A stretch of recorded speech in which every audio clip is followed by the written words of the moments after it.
ৰাইজ হাতত মস্ত ডাঙৰ মোনা এটা লৈ বৰমা আৰু মই মাকৈতলীৰ মাজে মাজে ক'ত গৈ আছোঁ জানেনে? ৰ'ব কৈ আছোঁ। আৰু এইপিনে বগৰী দেখিছাগে, গম পাইছে আমি বগৰী নিব আহিছোঁ বুলি। আৰু চাওকচোন কিমান সৰি আছে, গছৰ পৰা পৰাৰ দৰকাৰে নাই, তলতে ইমান বেছি সৰি আছে। হ'লেও গছডাল দেখুৱাই দিছোঁ আপোনালোকক, চাওকচোন গছতো কিমান লাগি আছে। মানে মোনা ভৰ্তি কৰি আমি লৈছোঁ। মাজে মাজে বগৰী বিচাৰি বিচাৰি দেখিছেনে?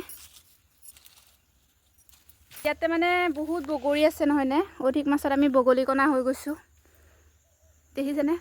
বগৰী বুটেলাৰ মাজে মাজে বৰমাই মোক হহুৱাইও আছে দেই। তুলিম ৰ গাইছ, ভাগৰ লাগি গ'ল বগৰী বুটেলি। এতিয়া ঘৰলৈ যাওঁ। আৰু এই বৰমা আহিছে মোৰ লগত, আৰু এয়া আহিছে আমাৰ বগৰীৰ মোনা, দেখিছেনে? মোনা ভৰ্তি হৈ আছে।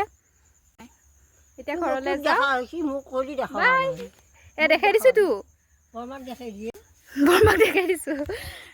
বৰমা কি বগৰী বেপাৰ দিবি নেকি? বগৰী বেপাৰ দিম। শুক্ৰবাৰে বজাৰ লৈ যাবি মানে? ভাগত 10 টকাকৈ দিম। ভাগত 10 টকাকৈ হ'লে আমাৰ পাত্তা নিদিওঁ কিবা এটা। বগৰী লাগিলে নিবলৈ আহিব আমাৰ তাত, দেখিছেনে? বগৰী আহিব আপোনালোক আমাৰ তাত। বৰমাই বেছি আছে। আৰু গাছডাল হৈছে এইডাল।